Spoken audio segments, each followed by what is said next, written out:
मैं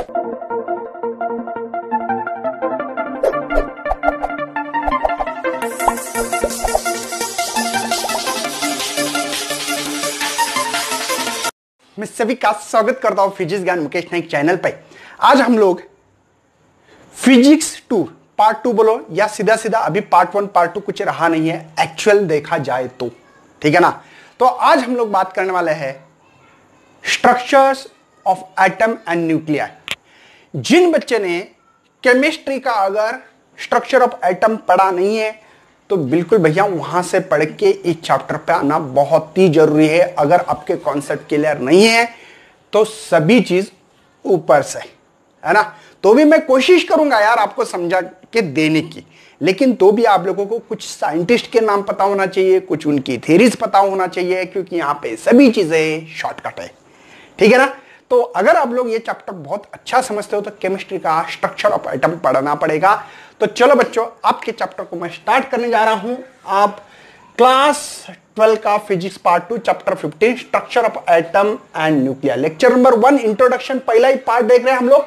इसमें सबसे पहले क्वेश्चन है आपके लिए, कैन यू रिकॉल, कुछ याद दिला दो सर, ठीक है। पहला ही सवाल है, what is the Dalton atomic model. क्या डाल्टन का एटॉमिक मॉडल है? तो उनका कार्यकाल है 1700 है ना 1766 टू 1844। उसमें उन्होंने कहा है कि matter is made up of the indestructible particles, मतलब उसको डिस्ट्रॉय नहीं कर सकते ऐसे मैटर को। Atom of given elements are identical. कोई भी गिवन एक एलिमेंट ले लो तो उसमें जितने भी एटम्स होंगे वो एटम पूरे आइडेंटिकल होना चाहिए, सेम होना चाहिए उनके हिसाब से। भले वो गलत हो सही है, कोई लेना देना नहीं भैया, ये थ्योरी है रट लो, कोई टेंशन नहीं है। उन्होंने बता दिया, हाँ ठीक है। उसको हम लोग ने बाद में बहुत सारे साइंटिस्ट लोग आ गए, उन्होंने कुछ ना कुछ उसमें ऐड करके उसका जो भी ड्रॉबैक है वो निकाल दिया और अच्छी बातें डाली। देखो, atom can combine with other atom, मतलब एक एटम दूसरे एटम को अगर कंबाइन करोगे तो आपको न्यू सब्सटेंस मिलने वाला है। क्या मिलने वाला है?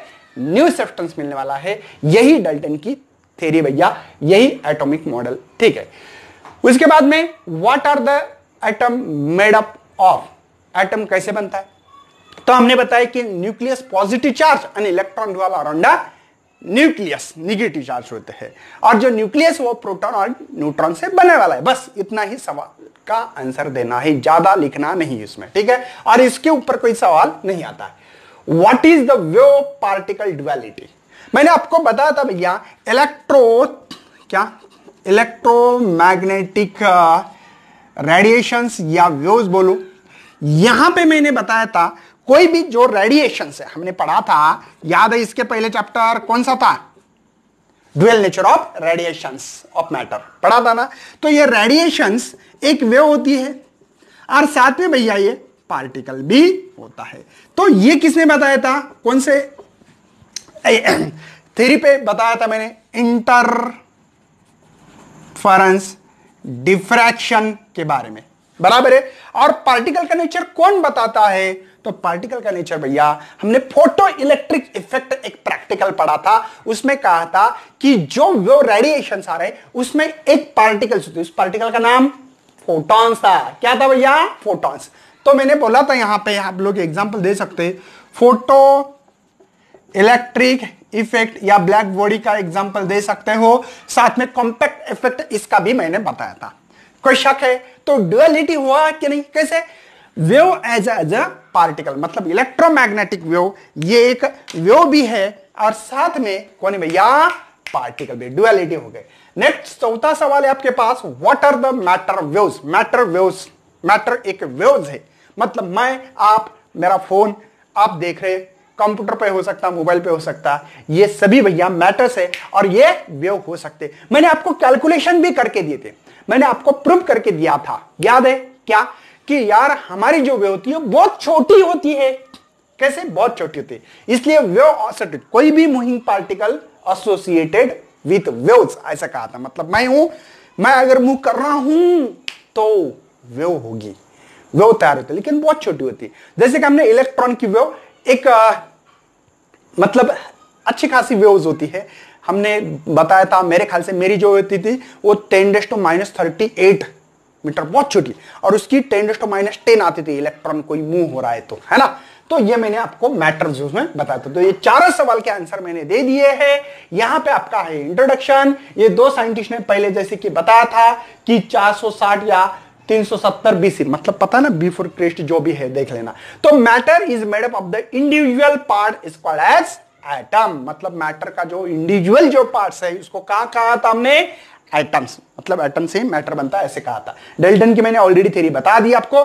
साथ में जे थॉमसन के बारे में हम लोग तो पूरी हिस्ट्री पढ़ने वाले हैं। मेरे ख्याल से एटॉमिक मॉडल, थॉमसन का एटॉमिक मॉडल ही पढ़ना है। तो भी थोड़ी सी डिस्कवरी क्या क्या की उन्होंने, तो डिस्कवर किया इलेक्ट्रॉन 1857 में।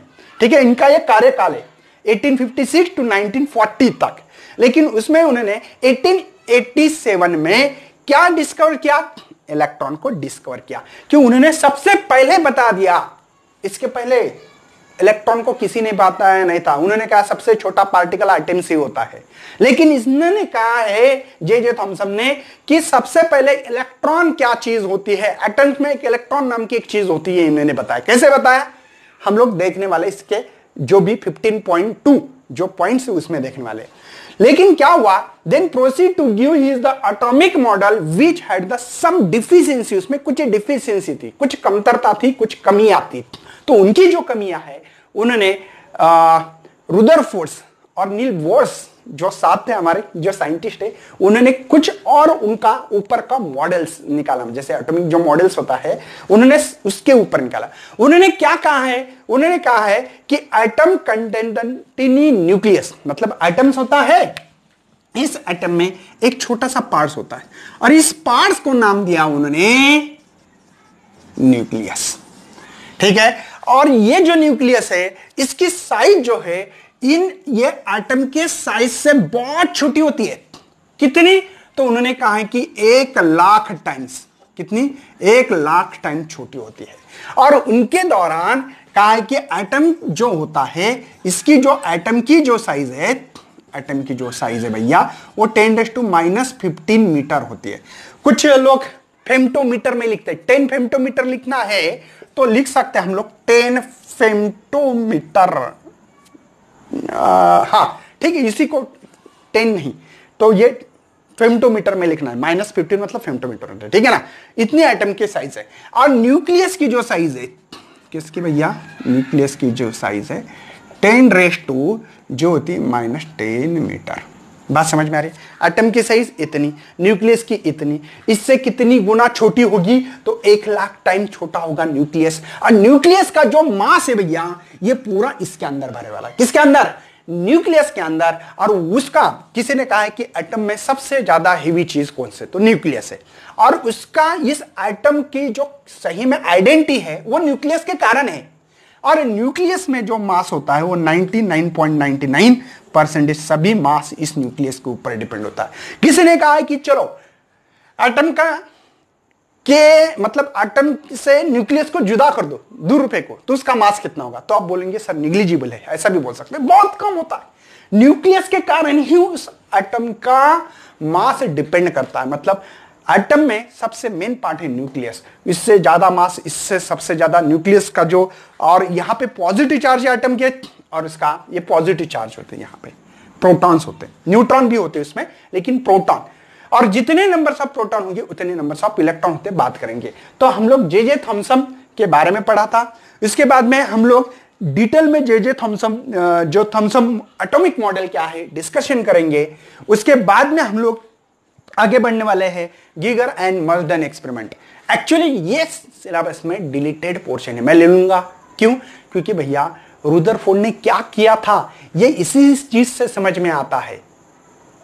अब बोलेंगे कैसे, क्योंकि भैया रुदरफोर्ड के 2 स्टूडेंट थे, उनका जो नाम दिया हम लोगों को, इन्होंने प्रैक्टिकल करके रुदरफोर्ड साहब के पास चले गए। उन्होंने कहा कि सर हम लोगों को ये अपने जो बोला था प्रैक्टिकल किया, ये प्रैक्टिकल है ना। थोड़ा थियोरेटिकली पार्ट है आज के दिन, लेकिन आपको थोड़ा सा बोरिंग लेक्चर लगेगा, लेकिन करना पड़ेगा क्योंकि मजबूरी करना।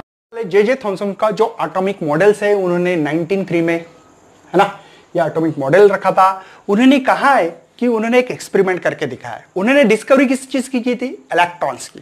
तो उन्होंने क्या किया, एक वैक्यूम ग्लास ट्यूब रखा, जैसे कि मैं एक अंदाज से निकाल रहा हूं, इसमें कोई ऐसा ये नहीं है कि सर ऐसा ही होता है क्या, मैं आर्बिट्री आपको एक फीलिंग आने के लिए चीज बता रहा हूं, ठीक है ना। तो उन्होंने एक ऐसे यहाँ पे कैथोड और एक यहाँ पे एनोड ऐसे रखते हुए यहाँ पे पोटेंशियल डिफरेंस अप्लाई किया है, जैसे कि नेगेटिव है ये positive, higher potential lower potential बोला, ठीक है ना।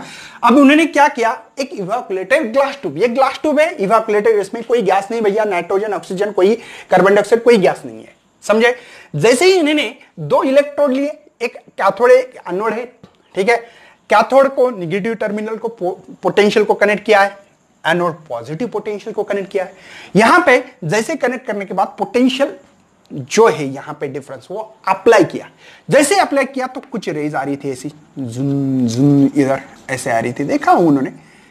लेकिन देखा कि ये जो रेज है ना, इस रेज में कोई एक निगेटिव चार्ज पार्टिकल्स है, और इसी निगेटिव जो देखो यहां पे निगेटिव चार्ज पार्टिकल देखे उन्होंने, तो इस चार्ज पार्टिकल को उन्होंने नाम दिया है क्या, इलेक्ट्रॉन। मतलब इलेक्ट्रॉन की खोज किसने निकाली है, जे थॉमसन साहब ने। समझ में आ रहा है, कोई टेंशन है, उन्होंने ही खोज निकाली है कि ये जो निगेटिव चार्ज पार्टिकल है, ये निगेटिव चार्ज पार्टिकल का खोज निकालने का काम जे थॉमसन ने इस प्रैक्टिकल के दौरान किया था, समझे। उसके बाद में उन्होंने कहा है कि जो एटम होता है वो स्पीयर जैसा होता है, ऐसा स्पीयर समझता ना, बॉल वाटरमेलन वैसे होता है, उनका कहना है। और उसके अंदर जो अगर आपने उसको क्रॉस सेक्शन एरिया अगर काटोगे तो आप लोगों को दिखाई देगा उसमें जैसे कि सीड्स होते ब्लैक कलर के होते ना, बीच बीच में ऐसे बोए वाले जैसे ऐसे नीचे, तो वो जो है वो है इलेक्ट्रॉन। मतलब किसी ने कहा कि इलेक्ट्रॉन कैसे होते हैं, ठीक है, इलेक्ट्रॉन का उन्होंने तो खोज निकाली है, जे थॉमसन साहब ने निकाली। एटॉमिक मॉडल में उन्होंने बताया कि कोई भी एटम्स में इलेक्ट्रॉन्स होते हैं, ठीक है, लेकिन कैसे होते हैं, उन्होंने इसमें अनसक्सेस पाया, फेल्योर हो गए। उन्होंने कहा था कि ये जो सीड्स है, मतलब ये जो इलेक्ट्रॉन्स है, जैसे वाटरमेलन में जैसे ही सीड्स होते हैं वैसे उसको ऐसे बीच बीच बीच में रखा गया है। एक्चुअली थ्री उसको कहते भी ये लोग बहुत सारे कि पड़ी जो भी मॉडल से ऐसे कहते हैं, ठीक है। लेकिन उन्होंने कहा है कि यहां पे जितने नंबर्स ऑफ, मतलब एक स्फीयर जैसा है ये, और यूनिफॉर्म चार्ज है, चार्ज कैसे है, यूनिफॉर्म चार्ज है, और यूनिफॉर्म चार्ज में उन्होंने कहा है जितने पॉजिटिव चार्ज होंगे, ठीक है, उतने ही ये नेगेटिव चार्ज इक्वल होते हैं। मतलब positive charge is equal to the negative charge होते हैं, और इसी के कारण हम लोग कहते हैं उसको इलेक्ट्रिकल कैसे है, न्यूट्रल होता है। इलेक्ट्रिकल न्यूट्रल क्यों, क्योंकि दोनों चार्ज सेम होते हैं, इसलिए इसको इलेक्ट्रिकल न्यूट्रल का है। उन्होंने बाद में कहा कि ये जो होल सॉलिड स्फीयर जैसी चीज है, ये जैसे कि आपने बनाई, ये यूनिफॉर्मली चार्ज है, तो ये जो पॉजिटिव चार्ज, जो रेड कलर का जो मटेरियल दिख रहा है वो पॉजिटिव चार्ज जैसे है, और ये जो पॉजिटिव चार्ज जैसी चीज है ये जल्दी से इमिट होती नहीं है। इमिट कौन होता है, इलेक्ट्रॉन। कैसे, इस प्रैक्टिकल के दौरान उन्होंने बताया कि देखो ये इमिट होते हैं ऐसे, और ये जो रेज होते हैं इसी को हमने इलेक्ट्रॉन कहा है, और उसको इजिली हम लोग इमिट करें। उनको सक्सेस कहां मिला है, जब फॉर्मेशन ऑफ आयन या आयनिक कंपाउंड जब करते तब ये मॉडल से हम लोग इसको सक्सेसफुली कर सकते हैं, आयन और आयनिक मॉडल। फेल्योर कहां है, जो चार्ज का डिस्ट्रीब्यूशन जो कहा है उन्होंने, ये गलत तरीके से कहा है। बाद में लेटर कुछ साइंटिस्ट, बहुत सारे साइंटिस्ट आ गए, उन्होंने हर प्रैक्टिकल करके देखा, उन्होंने कहा यार जे थॉमसन साहब ने जो इलेक्ट्रॉन कहा है बिल्कुल है, इलेक्ट्रॉन है, इस चीज में इलेक्ट्रॉन है, एटम्स में इलेक्ट्रॉन्स बिल्कुल प्रेजेंट है। लेकिन एक चीज नहीं बताई उन्होंने बराबर कि ये जो इलेक्ट्रॉन उनकी जगह कहां है, फिक्स। तो उन्होंने जो कहा था बीच में होती है ऐसे एटम्स के अंदर, नहीं, ऐसा नहीं है। ये जो डिस्ट्रीब्यूशन जो कहा है अदर मॉडल से ये डिफरेंस था। यहां पे जे थॉमसन का एटॉमिक मॉडल ये यहां पे फेल हुआ है, समझ गए। फॉर्मेशन आयन और आयनिक कंपाउंड जो होते हैं वहां पे उनको सक्सेस मिली है भैया, और यहां पे जो मिली है वो अनसक्सेस थी। कहां अनसक्सेस है, ये इंपॉर्टेंस है। सक्सेस कहां है, आयन और आयनिक कंपाउंड में, और अनसक्सेस का है जो भी चार्ज का डिस्ट्रीब्यूशन कहां है वहां पे उनको अनसक्सेस मिली। ऐसा डिस्ट्रीब्यूशन नहीं है चार्ज का, इलेक्ट्रॉन का। ओके, उसके बाद में आपके सिलेबस में 15.3 डिलीटेड पोर्शन में पढ़ाऊंगा, क्योंकि रुदरफोर्ड साहब को हम लोगों को समझना है। तो गिगर्स और मर्डन ये दोनों जो साइंटिस्ट है ये रुदरफोर्ड साहब के दोनों स्टूडेंट है, और स्टूडेंट ने को एक काम दिया गया था और वो काम लेके रुदरफोर्ड साहब के पास गए, तब पता लगा कि एक्चुअली एटम का मॉडल कैसा है। तो चलो बच्चा, हम लोग देखने वाले अभी गिगर एंड मर्डन की यहां पे थ्योरेटिकली कुछ चीजें। नेक्स्ट एक एक्सपेरिमेंट करने जा रहे हैं भैया हम लोग, वो है गिगर्स एंड मर्डन एक्सपेरिमेंट। एक्चुअली आपको मैंने जैसे बताया कि रुदरफोर्ड नाम के जो साहब थे उनके दोनों स्टूडेंट है। रुदरफोर्ड साहब ने कहा उनको कि गोल्ड फॉइल लेना है। गोल्ड फॉइल क्या होती है सर? सोने की पतरा, मतलब बहुत पतली सी, मतलब पेपर से भी पतली, एकदम पतली, ऐसे लेना है। ऐसे क्यों? क्योंकि गोल्ड फॉइल ही क्यों? उसका रीजन क्या है? क्योंकि सबसे पतली होने वाली गोल्ड ही होती है। सोने के हम लोग कुछ बनाते हैं ना ऐसे, है ना, अंगूठी बनाते, कुछ भी छोटी छोटी चीज बना सकते हैं, इतनी मतलब वो स्मूथ है, उसको कितना भी पतला कर सकते हैं। उतना उस गोल्ड को हम लोग इतना पतला कर सकते हैं कि उनकी एटॉमिक लेयर सिंगल हो। सिंगल समझते हो ना, मतलब इतना पेपर से भी बहुत पतला कर सकते हैं हम लोग। मतलब झील बना सकते हैं, एक चीज इधर से उधर दिख सकती है, इतना भी पतला हो सकता है वो। सोच लो, सिंगल एटॉमिक लेयर जैसी होती है। आप एटम की साइज मैंने बता दी 10⁻⁻15 मीटर, इतना पतला तैयार कर सकते हैं हम लोग। बात समझ में आ रही है?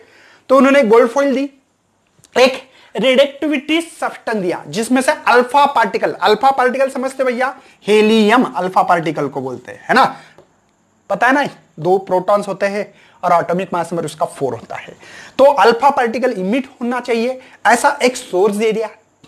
देखो क्या क्या दिया, अल्फा पार्टिकल जो सोर्स है, सोर्स देखो, मैं आपकी बुक्स की डायग्राम निकालना कोई ऐसी जरूर नहीं है, देखो ठीक है।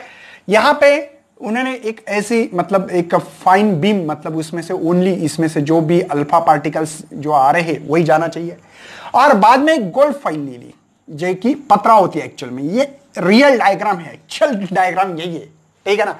और सामने ऐसी स्क्रीन ले ली, ठीक है, ये स्क्रीन है आपकी, इस स्क्रीन पे हम लोगों को दिखाएगा, है ना, जैसे कि पर्दा होता है, पर्दे पे हम लोगों को पिक्चर दिखाई देता है टॉकीज में, लेकिन क्या पर्दा थोड़ी पिक्चर दिखाता है यार, पिक्चर तो दिखाने वाला और कोई होता है ना।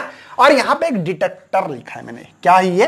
डिटेक्ट, ये डिटेक्ट करेगा कितने एंगल से वो डिफ्लेक्ट हो रहा है। एक्चुअली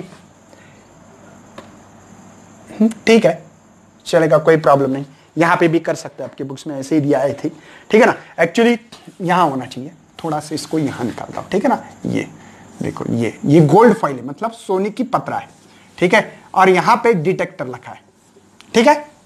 अब देखो, जैसे ही यहां पे अल्फा पार्टिकल जा रहे, जूम, यहां पे मतलब इतनी छोटा होल से इसमें से जाना चाहिए। जैसे ही गए तो यहां पे ये जो गोल्ड फाइल है, इस गोल्ड फाइल है एटम्स, किसके एटम्स है? गोल्ड के, है ना, ये गोल्ड फाइल है, समझे? ऐसी इसमें से जैसे ही गया, कुछ डायरेक्टली जा रहे थे, ऐसे डायरेक्ट पास हो रहे थे, कुछ थोड़े से डिफ्लेक्ट हो गए, इतने डिफ्लेक्ट कि आप समझ भी नहीं पाओगे, समझे? 0.1 डिग्री कुछ तो बोला है आपके बुक्स में, ओके। मतलब उन्होंने देखा, किसने? गिगर और मर्डन ने, ये जब अल्फा पार्टिकल गोल्ड फॉइल के ऊपर इंसिडेंट करने के बाद कुछ अल्फा पार्टिकल डायरेक्टली पास हो रहे थे, डायरेक्टली, ठीक है, कुछ डिफ्लेक्ट हो रहे थे। उन्होंने कहा है कि 0.14% हो रहे थे, वो 0.1 डिग्री, इतने डिफ्लेक्ट हो रहे थे, ज्यादा नहीं हो रहे थे, ठीक है। कुछ देखा गया कि वो 90 डिग्री, ऐसे कितने 90 डिग्री से डिफ्लेक्ट हो रहे, और कुछ रीबाउंड हो रहे, मतलब जैसे गए वैसे वापिस, जिस रास्ते से गए वही रास्ते से वापस आना, जैसे बॉल जोर से फेंको वही रास्ते से वापस आएगी। और उनका जो वापस आने का जो रेशो था, उन्होंने कहा है कि अगर 8000 अल्फा पार्टिकल अगर जाते हैं तो उसमें से एक ओनली, एक तो 90 डिग्री से रिबाउंड या 90 डिग्री से डिफ्लेक्ट होता है, या 180 डिग्री से वो रिबाउंड होता है, ऐसे वापस आना, रिबाउंड होना कहते उससे, ऐसा हो रहा है। बस यही तक उनको पता था। उन्होंने ये प्रैक्टिकल खुद हमारे जो रुदर साहब है, रुदरफोर्ड, है ना, उनके पास लेके गए। उन्होंने कहा है कि सर आपने जो प्रैक्टिकल कहा था वो प्रैक्टिकल हमने किया है। क्या क्या सोर्स, वो सोर्स कौन सा, रेडिएक्टिविटी सोर्स है, मतलब जिसमें से अल्फा पार्टिकल यूरेनियम से, आपको यूरेनियम का पता होना चाहिए, यूरेनियम से अल्फा पार्टिकल बाहर निकलते हैं। आपने कहा था गोल्ड फॉइल पे इंसिडेंट करो, इंसिडेंट करने के बाद हम लोगों ने देखा ये डिटेक्टर में डिटेक्ट भी करता है, डिटेक्टर डिटेक्ट करता है कितने डिग्री से ये डिफ्लेक्ट हो रहा है। ये जुम जुम घूमता है ऐसे, जुम जुम, देखो जुम जुम जुम ऐसे घूमेगा, और कितने डिफ्लेक्ट हो रहे, ये सभी तरफ होता है एक्चुअली, ठीक है ना। तो ये लेगा, लेने के बाद यहां पे एक मशीन से वो दिखाएगा ये 0.1 डिग्री से, कोई बोल रहा है इतने इतने उतने, एक्चुअली सबसे ज्यादा मैक्सिमम अल्फा पार्टिकल लेकिन पास हो रहे थे, डायरेक्टली ऐसे जाना है तो डायरेक्ट पास हो रहे थे। अच्छा, ये पूरा गिगर्स और मर्डन ने एक्सपेरिमेंट किया और हमारे रुदरफोर्ड साहब को दे दिया। उसके बाद में आपके ही बुक्स में 15.4 पॉइंट डी वाला है, और वो है हमारे रुदरफोर्ड का एटॉमिक मॉडल, ठीक है ना। रुदरफोर्ड का दी वाला है, रुदर एटॉमिक मॉडल।